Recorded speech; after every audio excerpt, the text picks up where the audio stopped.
Recently, me and August were having a discussion about spider lifts, and we're grown men, and sometimes we have a difference of opinion on stuff, and his opinion differs from mine. I am a climber. I rarely climb anymore, but I still have the ability. I'm not 20 anymore, and there is zero chance that a climber, unless he's in a conifer tree and he's really good, could compete with either one of my lifts, unless it is a tree that is 90 feet or above.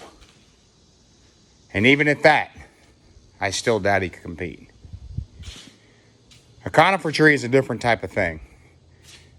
That is a tree well suited for climbers. Any tree with any sprawling canopies, any limb walking involved, there's no way that a climber can compete with these lifts. They're just too convenient. They'll go into too many tight spaces. They're amazing pieces of equipment. With that being said, it's not all positive. It's also some negatives involved in this.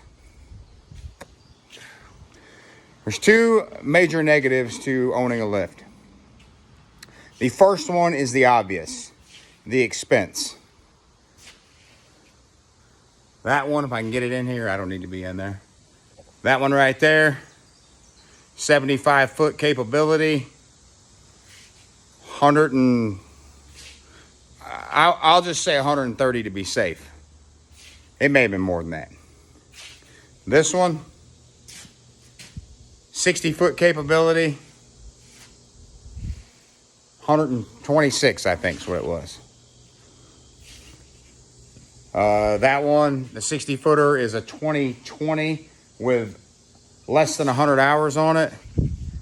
That one, I can't remember. I'd have to go look at the tag. Maybe 2017, something like that, with 2,000 hours on the lift, 1,000 hours on the motor. Is that a motor swap?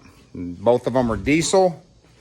This one is diesel only, no electric backup. That one will run on 110 or diesel engine. You do not want that. You don't want that. If you buy one, you only want to buy one that runs solely off a gas motor or a diesel motor. You do not want the electric backup. Period. End of story. It is nothing but problems, problems, problems. It adds so much stuff to the machine and so much complication to the machine. It's not designed to do tree work. The machines are not designed to do tree work.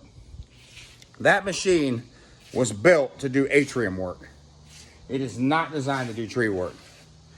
Tree work destroys these machines. They are fragile machines. Their physical makeup is fragile. They are not designed for tree limbs to be bouncing off the booms like a forestry bucket. They are not designed for sawdust to be going into the booms and clean it out. The booms are actually designed to have a lubricant spray put on them when they slide in and out. We as tree people cannot use that because as soon as you throw sawdust at it, it sticks to it, creates this big caked up mess of crap. This machine was just power washed this morning with a hot seat to get the caked up crap off the booms. So what we get as tree people is we get wear. That's what we get. A squirt boom on a bucket truck that is designed to do forestry work has plastic wear pads that let the boom slide in and out. And the plastic wears and the metal doesn't. These do not have that. They are designed to have like a graphite spray on them that slides in and out. That machine is fantastic. And of all the equipment, all the aerial devices I have, which goes from a 110-foot double elevator bucket truck down to a 62-foot forestry boom with a chip box on it, to that machine, to this machine, if they all left me, if I had to only go down to one machine, it would be the 75-foot lift right here. I'd get rid of all of them to keep that machine. You can do it all with that machine. You can literally do it all. That machine is very slow in the air. Getting a call.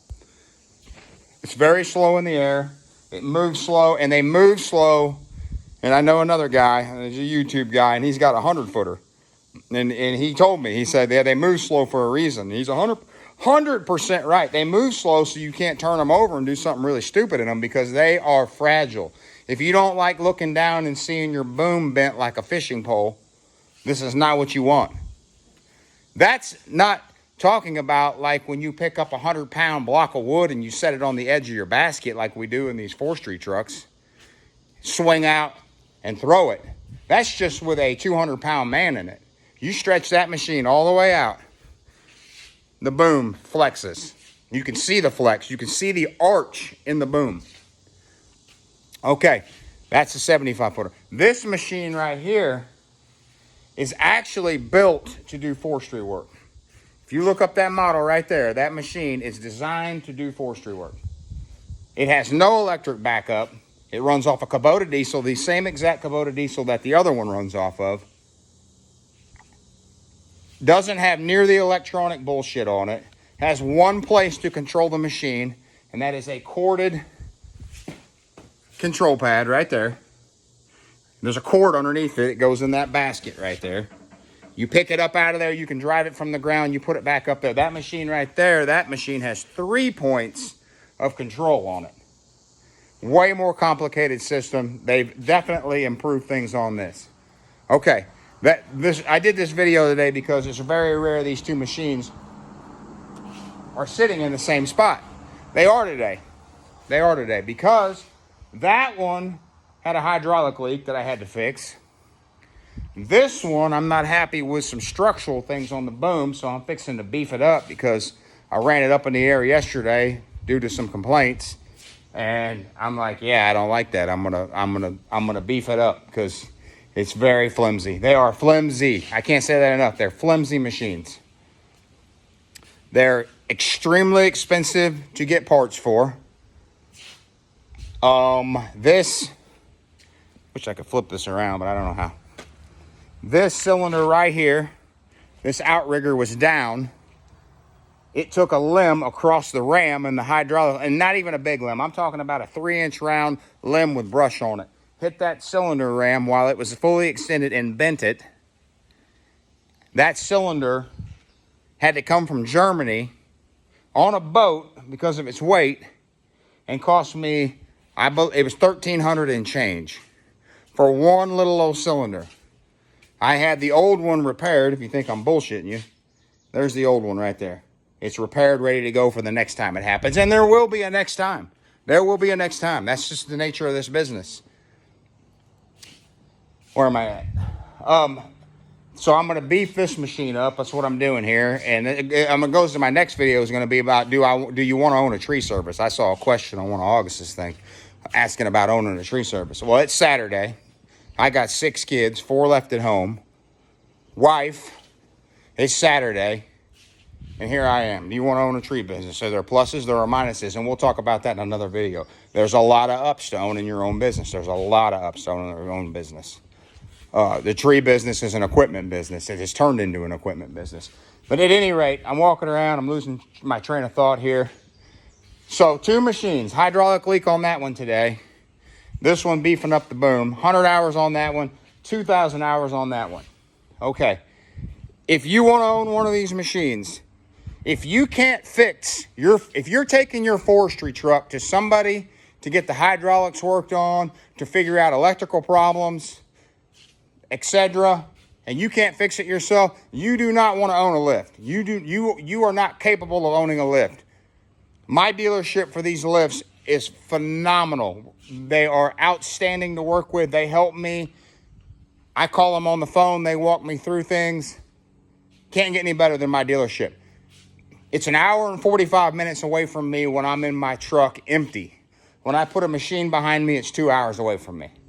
So I don't care if it's got 100 hours on it or 2,000 hours on it. I don't have time to drive 2 hours to go get something worked on. Plus, they got a line of these things because they're all finicky. Every one of them is finicky. They got a line of them sitting there getting ready to be worked on. Here, look at here. I just saw that bird nest in the end of the boom there. Got to get that out while it's in here. So they're all finicky. I don't have the time to take it and get it worked on. I have to be able to fix this stuff myself. We can talk about Bobcats too. Talk about new Bobcats versus old Bobcats. We can do another video on that. Because here's, for instance, people say, oh, buy new machines, and then the warranty covers the work. The warranty covers the work. Okay, buy new machines. You know, it sounds great in theory, right? There's a T450 right there with 400 hours on it. Bobcat T450. You see the hood's up on it, the cab's up on it. There's the hose that's blown on it, laying right there on the ground. 400 hours on it. We can walk over here. We'll do another video on Bobcats, just to give you a couple of examples. In here, there's my personal T870. Here, that T870 has 200 hours on it, and the air conditioner doesn't work. It's got I don't even think it has 200 hours on it. It's closing in on 200 hours. The air conditioner doesn't work. My stick went out on me. There is a T300 over on the crew side of things with 2,500 hours on it. That, knock on wood, I'm going to knock on some wood, never gives me problems. And the air conditioning blows cold on it. So T300, I bought new in 2007. Been doing tree work its entire life. 2,500 hours. That machine's probably, I'm just going to guess it's worth $30,000. Never gives me any trouble. Rock solid performance. T870, 200 hours. I don't know. It might be a 2020. I'm not sure what year it is. Probably worth, I don't know what I paid, $80,000, maybe more. Air conditioning doesn't work. It's hot here this time of the year. I am not getting in it and starting it right now because to run around and work with it, because if you got a cab, it's like being in a freaking greenhouse. It just burn you out. So we can talk about Bobcats another day because I got a bunch of them. But lift-wise, if you are not extremely mechanical, here's another thing. If you can't weld aluminum, you do not have the ability to weld aluminum, you do not want one of these to lift. All the shrouding on these lifts is made out of aluminum. Every piece of cover, down to the hydraulic tank, is made out of aluminum. The diesel tank is made out of aluminum. The engine shroud's made out of aluminum, and they are junk. Here you go. Here's my hydraulic tank. Right there where I've welded it before. I don't know if I'm pointing at it where I can't see. Welded it before. It's broke again. Needs to be jacked up, welded back on. Welded back on. You're going to take that to your dealer every time you need to do that? You know what that costs you? You let them put a vacuum on that tank, weld that up for you. You're going to drive it 2 hours, leave it there for 2 weeks, and pay them $1,500 to fix that? You got to think about that stuff. The track system on these lifts. The track system, by design, is extremely weak. The drive motors on a lift they are extremely weak. They will barely climb a hill. Not much of an incline, and they won't climb it. We routinely have to hook onto this machine with a mini skid and pull it uphill to get it to go uphill.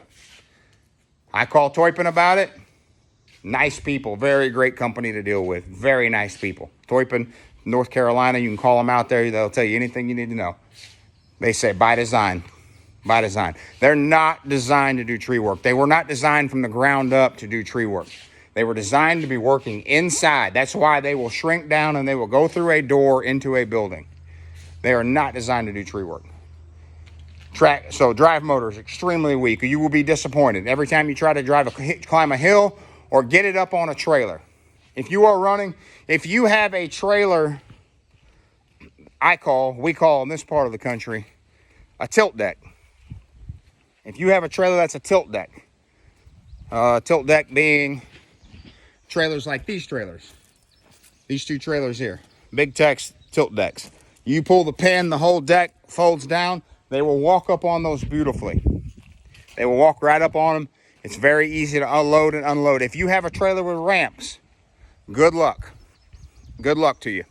Every time you load it and unload it, when it breaks over center, and I have a trailer like that. Every time it breaks over the edge of where those ramps meet the trailer, the weight of the machine cracks down and rubs. Am I showing that? There we go. Rubs right here. They put these wires in a really dumb spot, and if you nick one of these wires and bust it in half, the machine will just stop moving completely. And they rub right here. Tilt deck is the way to go to haul these machines. Again, extremely finicky. If you blow a hose in one of these machines, in the boom, if you can't change the hose, if you're a guy that's calling the Altec guy to come change a boom hose in your truck, you don't want to own one of these. Everything on these machines, like a mini skid, is stuffed into an extremely tight package. And you're going to be changing hoses because they wear, they rub, they give problems. I can tell you one thing that I have not had on a Toypin lift yet. I have not had a cylinder leak. That machine has 2,000 hours on those cylinders. I have not had one let a drop of fluid out yet. Not one drop. So, any questions about lifts you have, I'd love to answer them. I'm going to try to do a few more videos if somebody wants me to talk about something. There's pretty much not a chainsaw I don't own. There's probably not I got some chippers. There's probably not a chipper that I haven't owned, ran into the ground. I got 3 mini skids, all 3 different brands. I could talk about those if you want. I don't mind talking about any of this stuff. I can make videos showing it. Wheel loaders, track machines, excavators. I'm happy to talk about any of it. I'm going to try to start doing some of this. If people want to see it, if they don't want to see it, I won't do it. But at any rate, I got to go to work on some of these machines so I can go back home to my family. Thanks for watching.